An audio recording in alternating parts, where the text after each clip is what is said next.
ini saya akan memberikan materi tentang paham kebangsaan nasionalisme dan menjaga NKRI. Tapi sebelum lanjut kepada videonya, mari kita memperkenalkan diri masing-masing. Saya David Moreno. Saya Yansa Putra. Saya Rahmat Yuriansa. Saya Samir Rasyad. Dan kali ini kita akan menjalankan materi tentang pertumbuhan nasionalisme dan NKRI. Langsung saja. Paham kebangsaan, nasionalisme, dan menjaga NKRI. 1. Melihat sejarah dan memahami nasionalisme.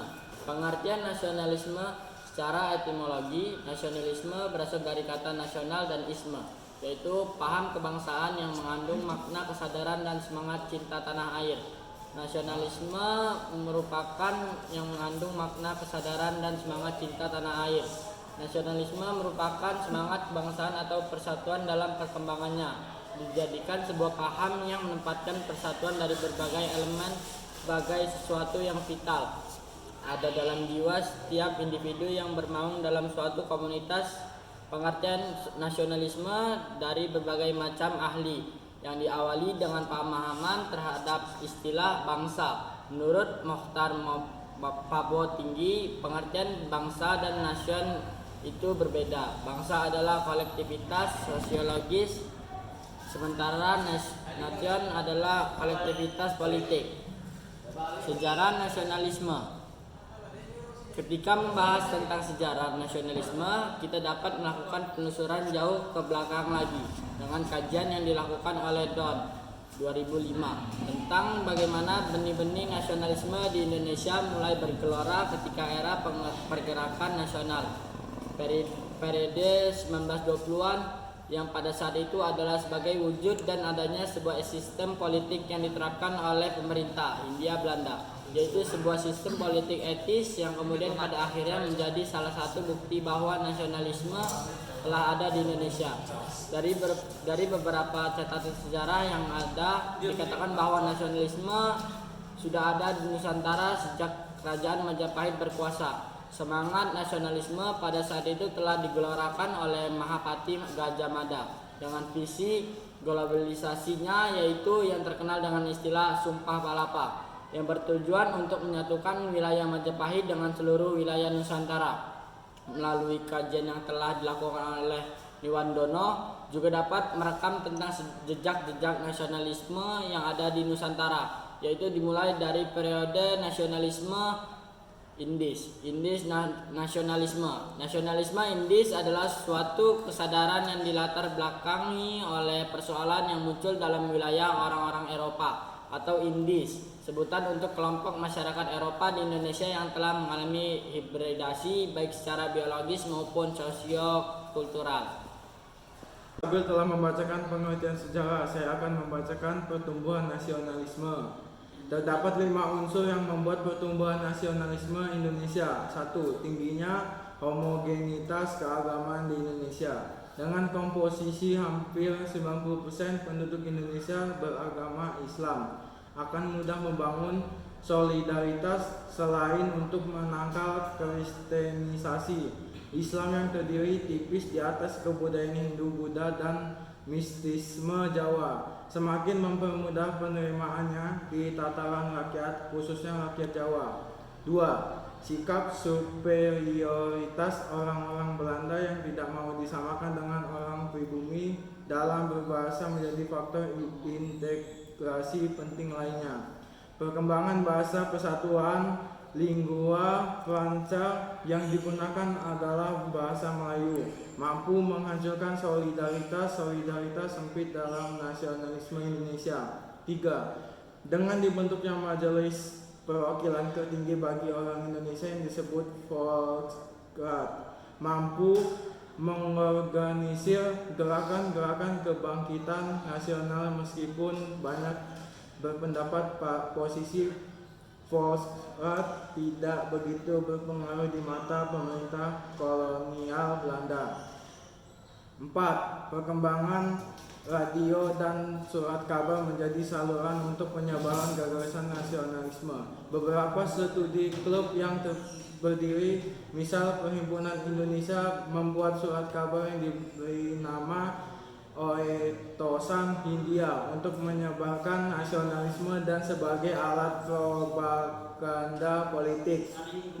Adanya rangsangan oleh mobilitas geografi gagasan maupun penduduk dengan pertumbuhan penduduk yang meningkat sebagai akibat dari pola organisasi ekonomi maupun fasilitas transportasi. Abad ke-20 di Indonesia, mobilitas ini begitu berpengaruh sebagai faktor penyebab migrasi. Terima kasih Rahmat telah membacakan pengertian nasionalisme, dan saya akan membacakan bela negara dan menjaga NKRI. Menurut Undang-Undang Nomor 56 Tahun 2002, bela negara merupakan sebuah perilaku atau sikap warga negara yang didasarkan oleh rasa cinta kepada negaranya, Kesatuan Republik Indonesia, serta mengikuti Pancasila dan Undang-Undang Dasar 1945 untuk kehidupan bangsa dan negara. Dari pemasaran di atas bisa disimpulkan bahwa pengertian konsep bela negara merupakan segala sesuatu merupakan tindakan atau sikap dilaksanakan berdasarkan kecintaan terhadap NKRI dalam rangka untuk mewujudkan tindakan bela negara atau yang baik. Seseorang harus memiliki perilaku sebagai berikut. 1. Cinta tanah air. Sudah seharusnya setiap warga negara mencintai dan menjaga tanah kelahirannya. Seluruh masyarakat harus semestinya senantiasa bersedia mempertahankan dan menjaga kedaulatan yang telah diperoleh oleh para pendahulu. Dengan demikian, perlu wujud dan nyata melepaskannya cinta tanah air seperti tindakan-tindakan berikut. A. Memahami dan mengenal wilayah nasional. B. Melestarikan lingkungan. C. Mempertahankan dan nama baik bagi bangsa serta menghancurkannya. 2. Sadar bangsa dan negara.